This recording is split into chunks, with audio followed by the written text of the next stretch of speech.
Hello, New Wave of British Heavy Metal.com here. It is the 1st of January 2021, another new year. If you're listening to this on the 1st of January 2021, Happy New Year and all that. It surely can't be any worse than last year, can it, with, the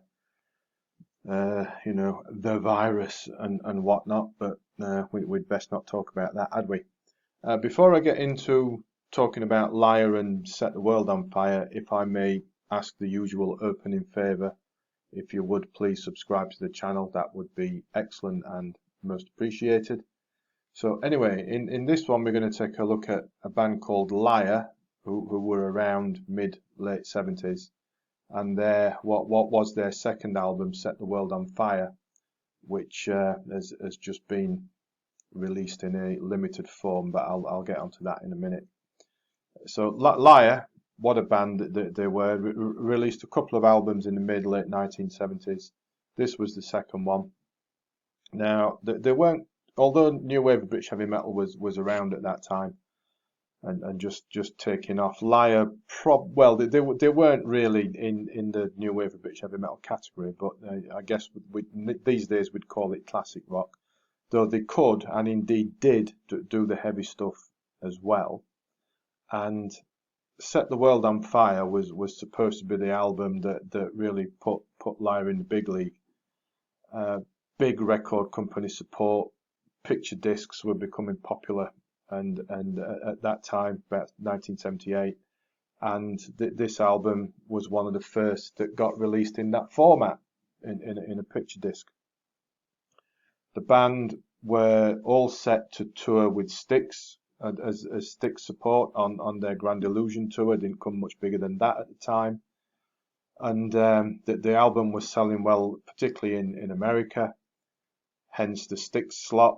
But the record company, for some reason, maybe one of them might explain it one day, took the view that, well, because the album's selling so well, Liar can go out and headline on their own, can't they? So they pulled them off the Styx tour. And of course, that move backfired big time, because of course Liar weren't big enough to headline on their own at that time, and it all started to fall apart pretty much. Go figure. And that wouldn't be quite the end for Liar, but I'll get onto that a little bit later as well, because we're talking about Set the World on Fire. Now, after years and years and years and years and years, and a few more years on top of that, Set the World on Fire has been given the full remastering treatment by Steve Mann, who of course was in the band back then, and has had quite a career since with the likes of Michael Schenker, Eloy, and others, Lionheart in particular. So he's twiddled the knobs on this and got it all tip top and ship shape, and that's the good news. Bad news is that it's a limited run of just 1,000 copies, right? Just 1,000 copies. Each one is individually numbered and comes with a postcard which is hand signed by the band members. So get one if you can, is my suggestion to you. Track one down. As I record this, 1st of January 2021, I've had a look on Amazon and there are still a few copies shown as being available. So you might scoot on over there and get one. There's a link to the album on Amazon in the description below. I've also had I got mine from Rough Trade, but that's showing as notify me when available, so I guess they've sold out. I've had a look around, and the only other place I can find it on at the moment is AOR Heaven in Germany, aorheaven.com. So you might have a look there if you're after one, if Amazon have all sold out by the time you listen to this. But Set the World on Fire, fine album indeed, well crafted mixture of some meaty chunky rockers and the sweeping ballad type stuff.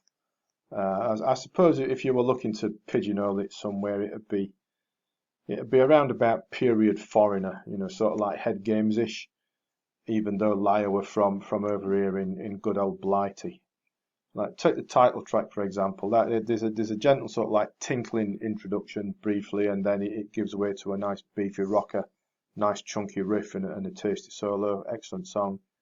Then with Town of Evil People is one of the sweeping ballads with the strings and the keys and whatnot, which is tells a bit of a cautionary tale about an old gunfighter.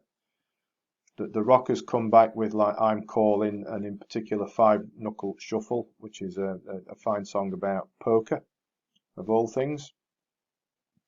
And Frustration goes back to the really like gentle ballad type stuff, but it's so well done you can't help but like it. And then eventually we get round to the closing track, Who Cares, which is a really excellent 7 minutes that goes this way and that all over the place. But overall, it's a fine rock song. Some really good rockorama going on. Bit of mad guitar in the midsection, which varies throughout, switching all sorts of bits and pieces. Bit of funk, bit of jazz, even a bit of flamenco going on. It's weird, but oh so effective. A little bit different. But overall, Set the World on Fire. It's a winner, or rather, it should have been. It should have been in 1978, but for that bizarre decision to pull them off the sticks tour. If you can pick up a copy of this, I would suggest that you do. So as I'm recording this, there are still copies on Amazon, also AORheaven.com as well, and then you can listen for yourself as to what a fine band Liar were. Now they did, although they fell apart not long after this. Their last concert was another big name support slot with UFO, but it all disintegrated one final time on that. But they did record a third album, Sunset Plaza Drive, and that was released towards the back end of 2020.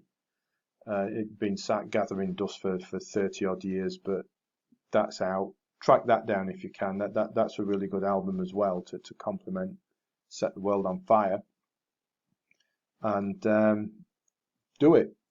So as below, there is a link to the album on Amazon if they've still got copies left. Or try AOR Heaven.